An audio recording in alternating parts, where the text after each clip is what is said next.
just coming along after work, rushing to get home. There's going to be a baseball game. I'm going to get home and I'm going to watch it. And boom, all of a sudden, I'm dying. Goodbye.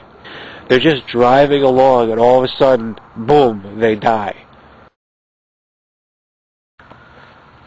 Hello everybody. Mystery here. I am in a very serious mood. I believe this is a new video phase for me. Being dead serious these days. It's just a mood.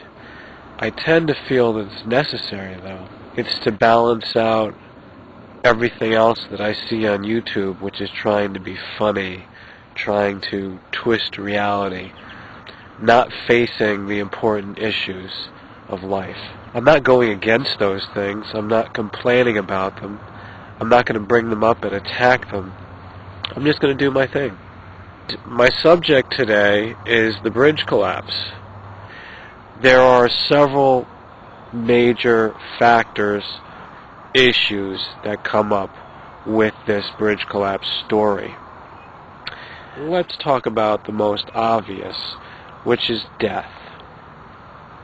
Dying. You never know when it's going to come. Now, I don't want to minimize the fatalities of this incident, nor do I want to minimize the grieving that the people are going through, the relatives and the friends.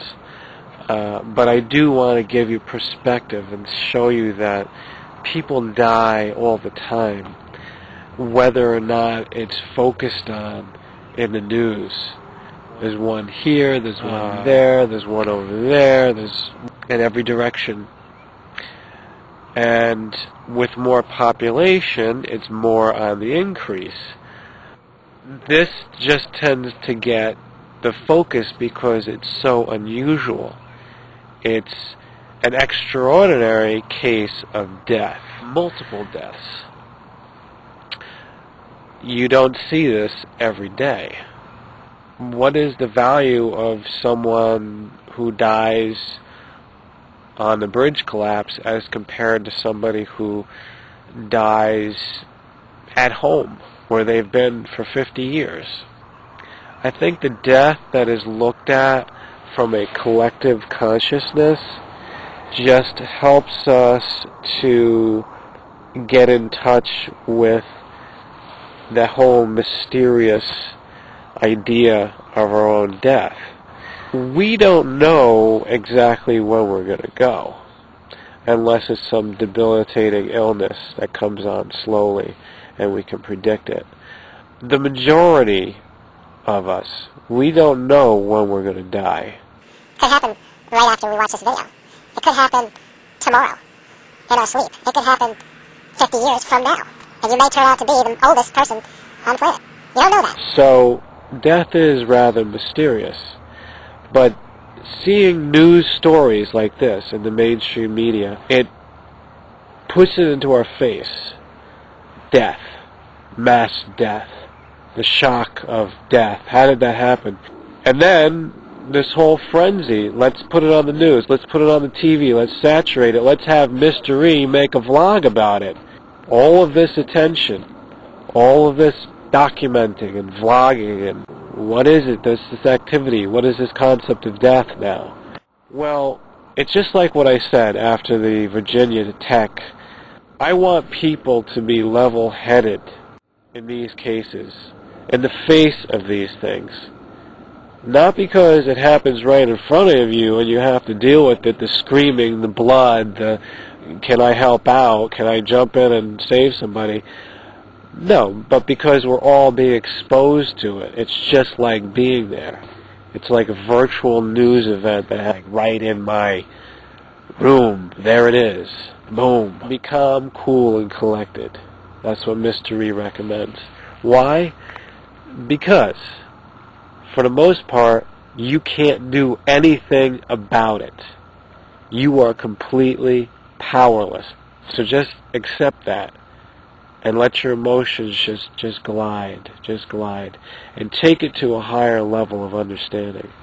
Mourn, be reasonable about it, feel sorry for those people, and also be glad that it's not you.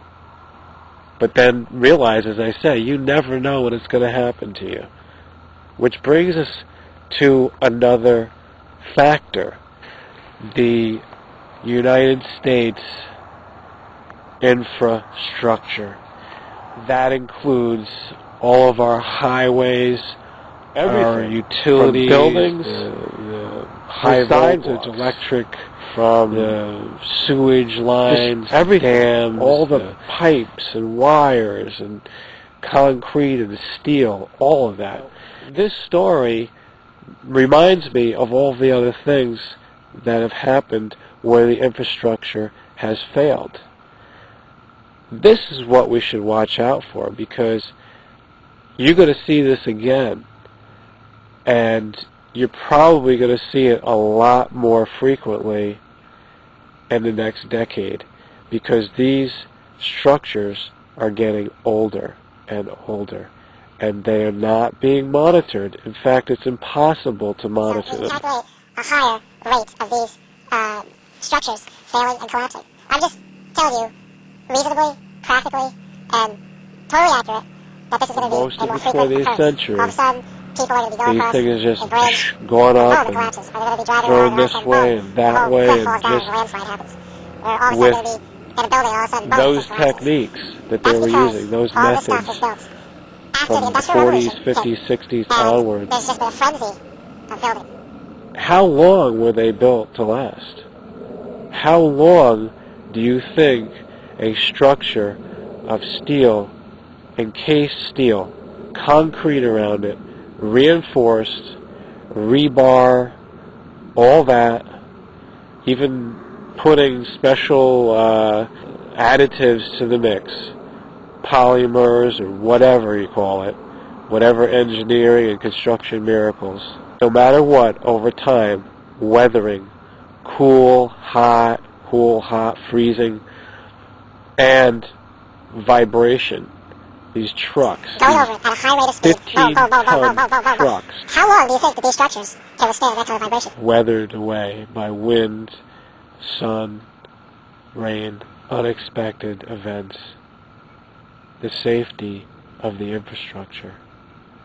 In conclusion, I want to say another factor about watching this story is to see how people respond. The first responder, the rescuers, and now it's called the recovery team. How people and agencies pull together and try to sort out what happens and try to help other people in need. That's an amazing thing. Now, why does it take a disaster of this magnitude to bring people together? Why can't we just come together by somebody giving a unified message and calling out to people, and then they will come together and work hard to prevent? Instead of cleaning up the mess afterwards, why don't we get together? Why don't agencies get together and prevent disasters?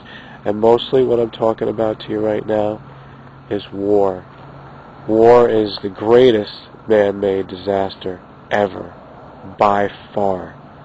And nobody seems to have the ability, the idea, or the power and the charisma to get the agencies together, to get the groups of people organized, and to work together to prevent these disasters. Well, maybe that's an unusual thought. Maybe it's something that doesn't make sense to you right away. But think about it.